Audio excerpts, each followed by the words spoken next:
Hey guys, welcome to episode 3 of Ray's Sports News / Debates. Okay, it's your boy Ray coming at you with the current and updated playoff standings of the 2022 NBA playoffs.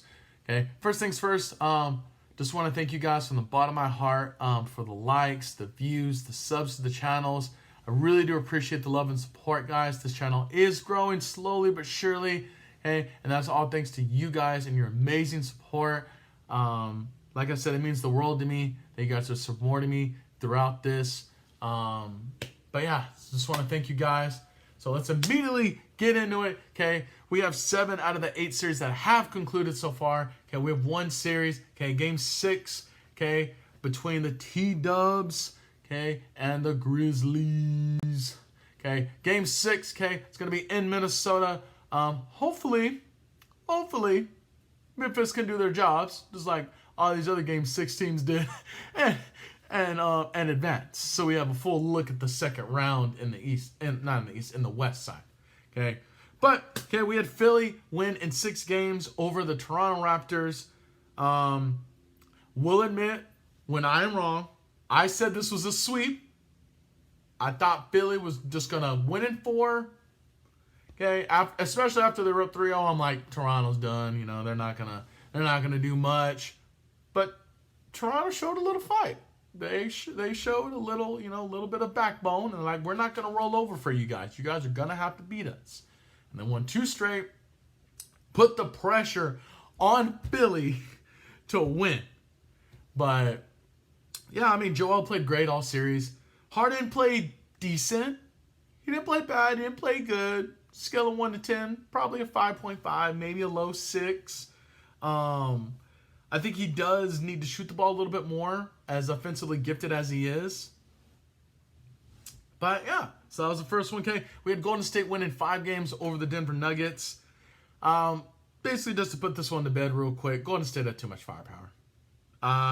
Clay, Steph, Jordan Poole, Andrew Wiggins, Draymond Green, I'm scared to play this team if I'm in the West. I'm really scared to play this team in the West because I think they are a scary team. I think they're going to be a tough out for sure. But yeah, just feel bad for Jokic, reigning MVP. Didn't have a lot of help this year. Had to carry the burden on his back, and that boy balled out. Fortunately, just was not enough. Okay. Then we had Dallas, finish off the Jazz in 6 yesterday. Just a little bit about the Jazz. I think this team needs to rebuild. I think they need to trade Mitchell. I think they need to trade Gobert. Because, I mean, it's obvious this team's going nowhere. And I'm not really sure where this team goes forward. Because you have Donovan Mitchell, who's a top 15 talent. You have Rudy Gobert, who's a top 3 defensive player. And they just every year disappoint in the playoffs. And I think you have to look at other options. You either have to get another superstar that come to Utah, or you got to rebuild this team. I mean, Donovan can't do it all. And even then, Donovan had a couple of really bad games this series. A couple of really bad games.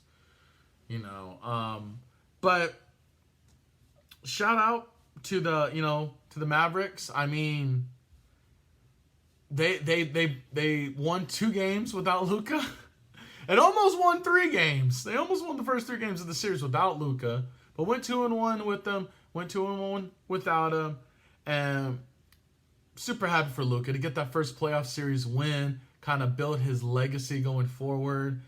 I do think Dallas and Phoenix is, like I said, going to be the best series in the West, second round for sure. But yeah, I mean, Luka averaging 29, 11, and 6 since he's come back from injury. So basically doing what he was before. So he hasn't missed a beat. But yeah, I mean, Dallas played absolutely beautiful. I think Jason Kidd is one heck of a coach.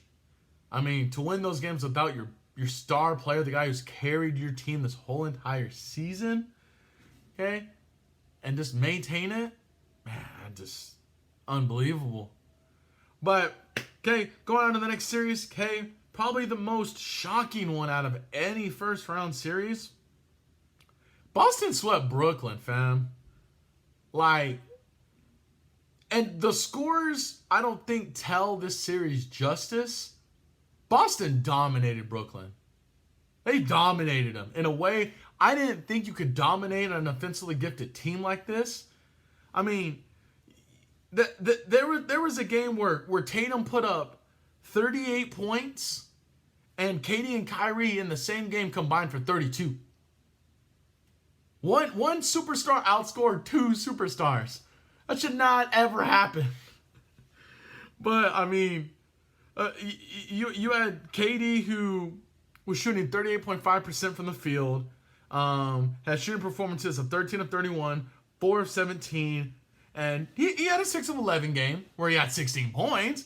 But, like, Marcus Smart, Jason Tatum did a heck of a defensive assignment on KD. Absolutely took him out of the series. KD had 39 the last game, but, I mean, KD played 47 out of 48 minutes and it still wasn't enough. Keep that in mind. 47 out of 48 minutes. He had 1 minute of rest during game time. 1 minute. And it still wasn't enough. Still was not. I mean, I just let this be a lesson to all NBA fans. Just because you have two superstars on your team does not guarantee you a playoff series win. It does not guarantee you will win an NBA championship. Okay? You have to develop role players around your superstars. Okay? Superstars, yes, are going to win you games, but those nail biters, those, your superstar is struggling, you need those role players who can go off. And Brooklyn just doesn't have that. They have Seth Curry. Yeah, but I mean, you need a team. This team is not a team. I hate to be honest. It's just superstars and individuals playing pickup basketball on the court. But I mean, shout out to Brad Stevens and the Boston Celtics. Now Brad Stevens isn't the head coach there anymore, but the team that he put together for a guy to come in immediately and have success with, I mean, I think Boston is the best team in the East right now. Absolutely think they're the best team in the East. Especially when it comes to from a defensive mindset, best team in the East. Okay.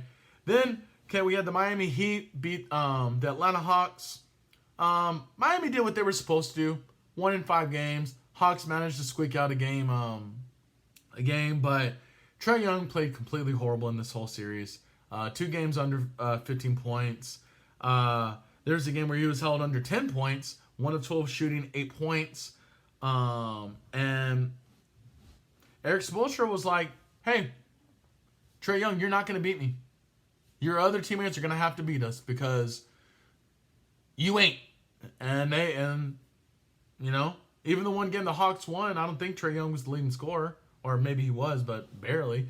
But, Heat beat a mediocre team. Feel bad for Trae Young because I do feel like he's a really good point guard. I think he needs to work on the turnovers a little bit. But Trae Young needs to get out of Atlanta. He's too good for that organization. He's too good. But last series, we had the Bucks. The Bucks eliminated the Chicago Bulls in the first round. Shout out to Chicago. Had a great year. Injury bug really plagued them this year. They didn't have Lonzo for the first round series at all. Lost Caruso for a decent part of the season. DeRozan was hurt a little bit. Zach, I think, missed a couple of games as well. But I think this Bulls team has something. I think Billy Donovan has done an incredible job with this organization, with this team going forward. I mean, I could definitely see them being a contender next year. I think they do need to feed their depth a little bit. They're probably going to get an 8th and 9th man, like a solid 8th and 9th man in their rotation a little bit. But, I mean, the Bucks did what they were supposed to. They lost Chris Middleton, which I thought was going to hurt them. And it actually made them better? Which is which is weird to say because Chris Middleton is such a gifted offensive scorer. But like the Bucks just clamped down that Bulls offense. I mean, they kept DeMar DeRozan in check. You know, they kept Zach LaVine really in check the whole series. And Zach had, 24, 25 on a consistent basis. But, their center was kind of up and down the whole series for the Bulls. But Giannis was doing Giannis things. Giannis dominated for 5 games, and that's the reason they won. But that was 7 out of the 8 series. Okay, we do have Minnesota and Memphis playing in Game 6 tonight. Hopefully, Memphis can win that series and we can go on to the second round. But, okay, first matchup in the East. Okay, we got the Philadelphia 76ers against the Miami Heat. If Harden does not improve his gameplay, I'm going to say they lose. I love Joel Embiid. I'm eager to see him and Bam Adebayo go at it. I think that's going to be the matchup. Maybe it is, maybe it's not. I think that would be the most fun offensive-defensive matchup out of the whole series. But I'm going to go Miami. I'm going to go Miami because I can't trust Philly right now. I don't know what side of James Harden I'm going to get every game. And, Joel's playing with injuries right now. And he's fighting through them. But I think Miami just has the better team. I would say Miami in 6 or 7. And the other East matchup we have is Boston against the Bucks. I think it's going to be the best series by far out of the second round. Boston defensively is amazing. They are absolutely amazing. I'm gonna go with my heart here. I'm gonna say Boston wins in 6. Defensively, I think they could shut down the Bucks. If you can shut down Kevin Durant, no offense to Giannis, I think you can create something to stop Giannis. Hey, and Middleton's gonna come back, and they still have Holiday and Bobby Portis, and Brook Lopez has come back now. I think they have a chance if Giannis struggles a little bit, but I'm gonna go Boston. I just think Tatum, Brown, and Smart are playing at an unbelievable level right now, and I just think they're gonna lock down the Bucks. So I got Boston in 6. Okay, and then in the West, I think the only matchup that is for sure right now is Dallas against Phoenix. I think that's gonna be the second best matchup out of the second round. I'm gonna go Phoenix. I love Luka. Don't get me wrong. I think they'll steal a couple of games. They'll probably win game 1 or game 2 because Booker will still be coming back from injury. But I got Phoenix in 6. I think too much firepower. Chris Paul's playing at an unbelievable rate right now. Once Booker comes back, I think it's basically going to be unstoppable. DeAndre Ayton's playing pretty solid as well. And when you got a 36-year-old point guard going 14 of 14 from the field, 33 points, 4 of 4 from the free throw line, I mean, it's hard to beat that team.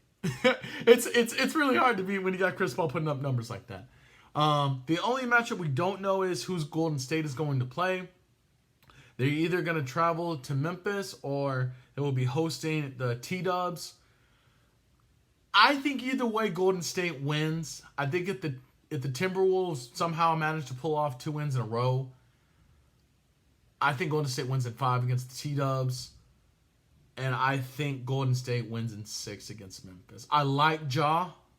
I think this team definitely has a little something going next year. Maybe they can add another high caliber level player to play with Ja. But yeah, I got Golden State in 6 against either team really. 5 if they play Minnesota. But that's it, guys. That's updated. Okay, like I said, we have Philly going up against the Miami Heat. We have Dallas going up against Phoenix. We got Boston going up against the Bucks. And then we have Golden State going up against the winner of Minnesota and the Grizzlies. Like I said, guys, thank you so much for the love and support to the channel. Go ahead, give this video a thumbs up. Okay, sub to the channel. Send it to your friends. Send it to your dogs, your cats who have laptops or computers. Okay, please like and sub to the channel. Really does help me out a lot. Thank you so much one more time, guys. And you guys have an amazing, amazing day.